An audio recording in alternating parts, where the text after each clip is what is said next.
everybody. Today I will be sharing some of my personal study hacks that I use to always have the most productive and effective study sessions. So, step number 1 is to set clear goals. Break your study sessions into small, achievable tasks. For example, instead of saying study math, say solve 10 algebra problems in 30 minutes. For this, I used the SMART goal method. SMART stands for specific, measurable, achievable, relevant, and time-bound. So you want to make sure that when you break it down, it has all of these things.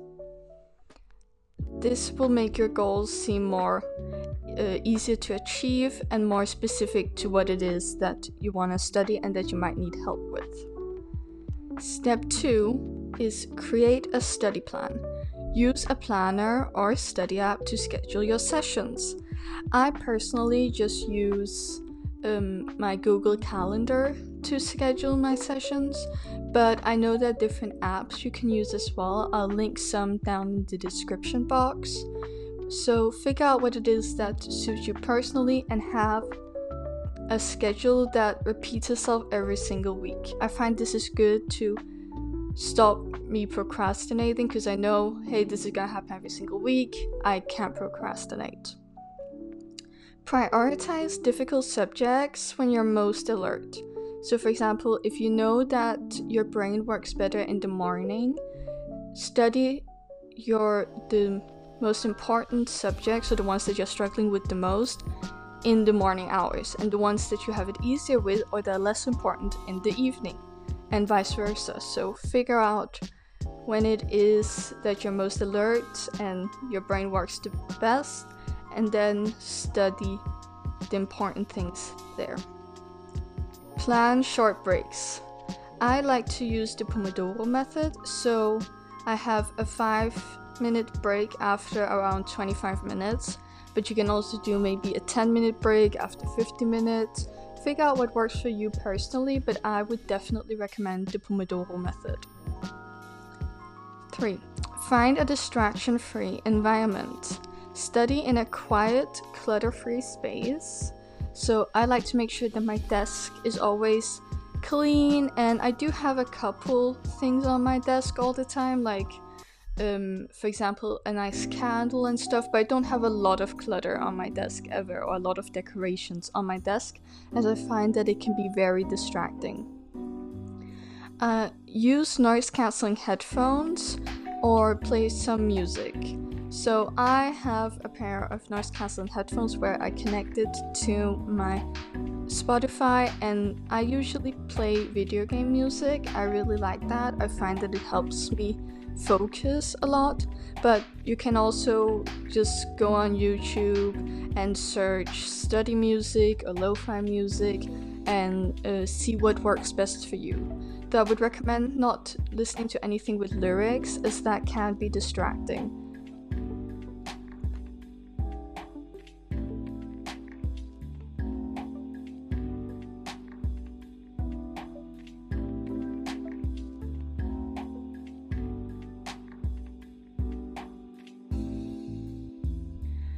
Then I also just turn off notifications, though you can also use apps like Forest or Pomodoro timers. I just put my Mac on Do Not Disturb, just to make sure in case anybody texts me that I won't get distracted. Number 4 is how to stay motivated. Now how I do this is I reward myself with a snack after I complete a task, and if it's something that has been more difficult or has taken longer, it's like a bigger snack. So I have some chocolates, and then I just reward myself with a little chocolate for every time I've completed something. Or just if I've been studying for 2 hours and I'm like, you know what, I should reward myself for staying motivated and doing 2 hours of studying. I also use a visual progress tracker. It's basically that basically means a checklist or study vlog. I have one on my Notion, I use Notion, and they've made like a study or a study tracker, but you can do it for different things as well. I might make a video about Notion and how to use it, as I find that it's really nice. So I might do that a bit later, but yeah, write in the comments if you want me to do a video about Notion. Then actually often I have a study buddy. It's my friend who I really like to study with. We often go on study dates and stuff. This just helps me, not procrastinate, because if there's another person, then they can remind you, hey, you have to work and focus, just like I remind them, hey, you have to work and focus. So we kind of hold each other accountable. Number 5 is I use active learning techniques. This is something I use in like the later parts of my study session near the end. So some active learning technique is I look at my notes, I read my notes, and then I try and pretend that I'm teaching the subject to someone else, like trying to explain the subject or the problem in your own words to someone who has never heard of it before. I also use flashcards. I make them on Quizlet, but you can also just make them in hand if you prefer that. Some people prefer writing it manually, but I feel like Quizlet is just quicker and more time efficient. And number 6 is just overall take care of your health.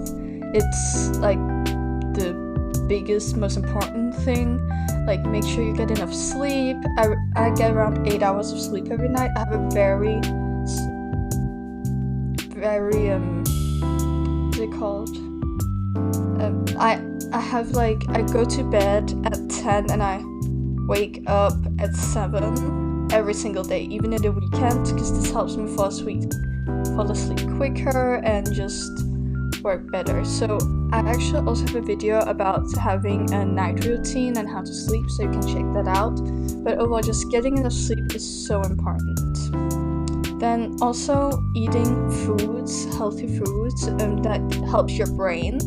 So it could be nuts, fruit, and overall things with omega-3. This is like, for example, in salmon that's omega-3, and I think also in chia seeds.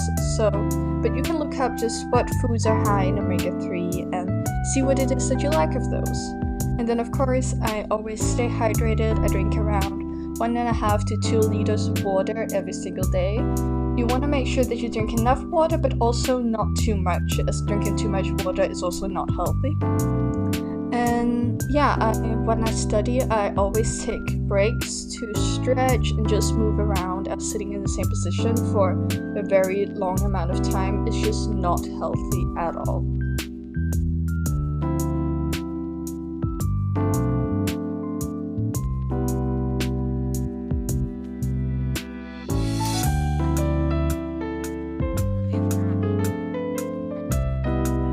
Number 7 is to keep a distraction journal. So if I ever have any random thoughts that pop up in my head, I write them down in this journal instead of acting on them. This really helps clear my mind and be able to focus on it, because else I just keep thinking about these random thoughts, and then once I'm done with my study session, I can get back to it. So if it was something I wanted to do, or someone I wanted to talk to, or something I want to research that's not schoolwork or isn't important, then I can do that afterwards.